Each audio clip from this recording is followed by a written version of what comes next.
you're anything like me, you want the best possible health for your body, for you and for that of your families. You may also know that your overall health and well-being relies heavily on the health of your digestive tract. And your digestive tract's health relies heavily on the healthy bacteria that live there. These healthy bacteria that fight off bad bacteria and yeast overgrowth also play a huge role in digestion, which is the gateway to all nutrients getting into your body, and keeping whole nutrients out before they're broken down, and your immune function. So if you want the best health for your body, you know how important these bacteria are. Today I'm going to show you how I get a huge amount of healthy bacteria into my body each day with homemade yogurt. And you'll want to stick around until the end so you can understand why homemade yogurt is head and shoulders above that which you can find at the store.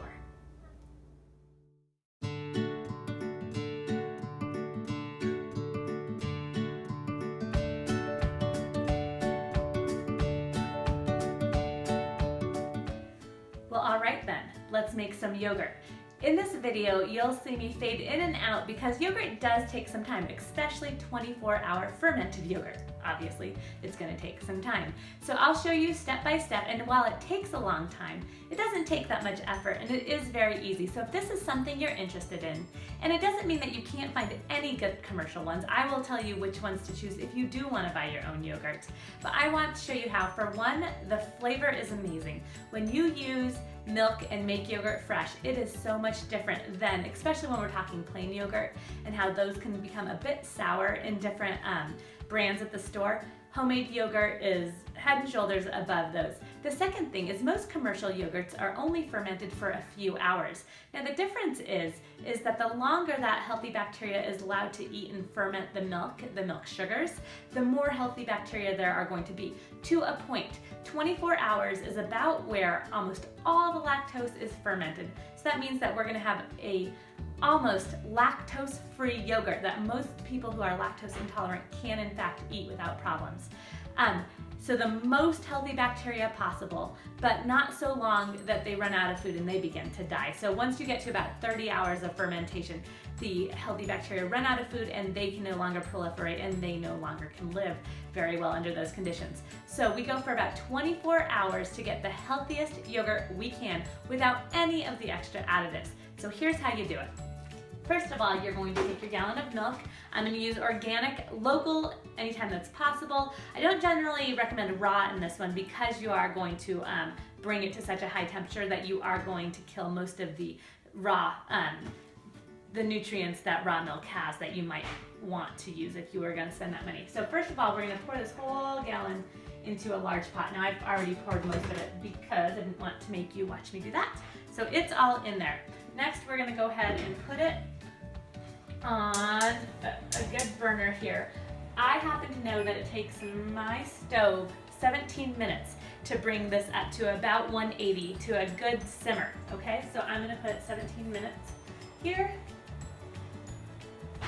And this is very tricky because it is quite a mess if you boil over milk. It's such a bummer, especially when you've spent a lot of money on it. So this is something to watch to learn how long it takes your range in particular. And the other thing is I used to have these little pot boilers, and you could probably find those on Amazon. They were these little glass things that you put in there that would rattle once any liquid starts to boil. That way you can actually hear it before it boils over. But mine is 17 minutes, so we're going to do that. I'm also going to get out my thermometer here so I can watch the temperature. Now once we bring it up to 180 degrees, I'm going to then turn the burner down and let it stay at that simmer for about 15 minutes. The reason is this just really helps the yogurt to set up really well. It makes a big difference. I didn't always used to do this until I started learning more and more about this. I've done it for about 8 years now, made all of our yogurt. So I do have some tips here. So we're gonna get going with that. I'll fade back in later when we're actually adding the healthy bacteria so you can see every step. So again, we're gonna bring it up to about 180 degrees. We're gonna allow it to stay there for about 15 minutes, and then I'm going to take it off the burner and allow it to cool back to in between 100 and 110. It seems to take about 2 hours here. So that's where we are. Thanks so much. So now, as you can see, Our temperature is right above 180. It got a little closer to 190, but really what we're looking for is that simmer with the bubbles. And so now what I've done is I've turned the burner down all the way down to low, so it'll just kind of maintain this temperature for about 15 minutes, and we'll get a good nice setting for our yogurt. So that's the second step. Now it's been about 2 hours and my yogurt temperature has come down from over 180 to about 108. So what you want to do is you want to catch it between 100 and 110. That's where the bacteria can ferment the best. Any higher than that and they are going to be killed. Any lower than that and they're not going to be at the optimal temperature to be active. So what we do is you get a plain yogurt and you put it in a bowl, okay? So about half of a cup there. Then take some of the liquid out of this milk that you've killed out all other bacteria. That's the whole point of bringing it up to 185, is you want to kill off any bacteria that might compete with this other plain yogurt starter that you're gonna add. Now I should say, while you're doing this, whenever you're bringing the temperature back down and you're about to start with this step, go ahead and put your oven on its lowest setting. Once it's on its lowest setting, we'll turn it off before we put it in there. We just want a warm place for our yogurt to ferment over the 24 hours. So we are going to mix this yogurt starter with the liquid. And this is just a way to get it so it will mix throughout the entire pot of milk over here better. I usually just do it with a fork. And then once this is done, we pour it back into here. I just mix it all the way through. It's not a huge deal. You don't get it all mixed in, just mix it good in the pot. Get out a whisk. You can probably take this out now. And we'll whisk it through. Make sure, don't be afraid to get some bubbles going in there. Mix it really well. You don't want any part of the milk to not have that yogurt starter mixed into it.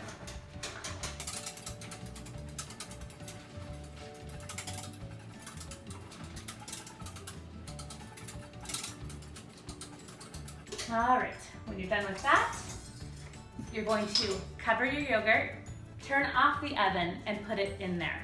And that's where it's gonna ferment. All right, well, after 24 hours of fermenting, this is the yogurt that we have. It's awesome, it's really thick. As you can see, it's not even really pouring out of there. It kind of comes out all at once. So what the next steps are is you can have this, put it in the fridge, cool it down, and you can have this yogurt as is. Or if you want to make more of a Greek style yogurt, you can get a cheesecloth. I use these kitchen towels, and this is all I use it for. I put those in with a colander over a bowl. Dump that in here and let that sit in the fridge for about 4 to 8 hours, and it becomes an amazingly thick, delicious Greek yogurt. I wanted to show you what that now looks like. So this has been straining for about 8 hours, actually. I left it too long. And this is what the thickness is like. This stuff is amazing. It tastes like milk, not like souring yogurt. Because I've strained it and it's reduced to about 2/3 the original volume, I do take that into account in terms of calories or protein if I'm thinking about those things. When I'm eating it, because you do get almost twice as much of those per serving. So usually I'll just have about half of a cup with whatever else I'm eating. And I promise to tell you exactly why homemade yogurt is, and especially that's fermented for 24 hours, is so vitally important and nutritious. First of all, a lot of yogurts at the store, like we talked about, have all kinds of different additives. You've really got to watch out for colorings, for lots of sugar, for all sorts of things that can be thrown in there. Sometimes there's thickening agents, there's a lot of things. With homemade yogurt, you know exactly what went in, your milk and your starter. So speaking of starters, I do use a commercial yogurt for that. The brand that I use is called Mountain High. And one of the reasons I like it, both for my starter and for if I do need a commercial yogurt, just because I haven't made this, is that it's local to Denver. And so finding one that's local to where you live is one key to getting a good one. And this is why. As yogurt sets, and who knows how long it's set when it's at the store, the best buy date, that has to do with it going bad, not with the colonies of healthy bacteria in it. So at the time of manufacture, a good yogurt should say there's live and active cultures. You want to make sure that that is there, live and active cultures. Most all good yogurts will have that. But from then until you eat it, those cultures are generally dying. Now, in the research that's been done on 24-hour fermented yogurt, and most of this has been done by the specific carbohydrate diet, and that's a whole other diet and movement, that sort of thing, for another video. But they are the ones who kind of popularized fermenting for that long and did a lot of the research on it. In their research, they find that after about 3 weeks, a lot of the bacteria has died. So that is not very much time for that yogurt to be made, shipped to a store, set at the store, brought to your home, and then you eaten it, right? It's just not very much time. With homemade yogurt, I know exactly the amount of time. I made this yesterday, so it's 1 day old. So I've got, 2 weeks, and it doesn't even last that long. I usually have to make this once a week. So I know that I'm getting a ton of healthy bacteria. As we talked about before as well, the longer it ferments, the more it can proliferate and the more healthy bacteria are in there. In terms of numbers, this is what we've got. In most commercial yogurts, you'll see anywhere between like 1 and 5,000 billion CFU per serving. And the CFUs are just the units that count. It's the count of the healthy bacteria. In the estimates in the research for 24-hour fermented, it is over 700 billion CFU for that 1 cup. It is just so much more, and it makes perfect sense because as soon as you stop the fermentation and put it in the fridge, you're not getting any more healthy bacteria. And you're keeping some of that lactose, which 24-hour fermented yogurt doesn't have. It is allowed to eat up all that lactose. And then over time, it doesn't degrade as, well, it does degrade as quickly, but you know how much time. So there's not that long span of time between when it's made and when you're eating it. In a good probiotic, we're gonna see in this one, there's 35 billion microorganisms per serving. So that's just a number example for how much is in this. Now, one of the keys with probiotics and with just healthy bacteria in general is the more strains, the different amounts, the better. So it shouldn't just be about yogurt. Kefir and kombucha and all kinds of different fermented foods are great traditional foods for your body. And if you don't get yogurt or those foods in, then a good probiotic is the way to go. I'll have a whole other video that I'm going to do on all the benefits of probiotics, and there are so many. I just saw some research this morning about improved fracture healing with the use of probiotics. So just crazy stuff out there. This has been about homemade yogurt though. I hope you give it a try, even though there are several steps and it's 2 days later, as indicated by my change of clothes throughout this video. It's not hard. And once you get used to it, these are passive steps. You do your thing and then you just let it be. So also, I will link to my post on this below because it can be nice to read through the directions as well. And there's a few tips in there for making sure you get a good solid yogurt. So thank you so much. For so much more, head on over to apexnutritionllc.com and take care.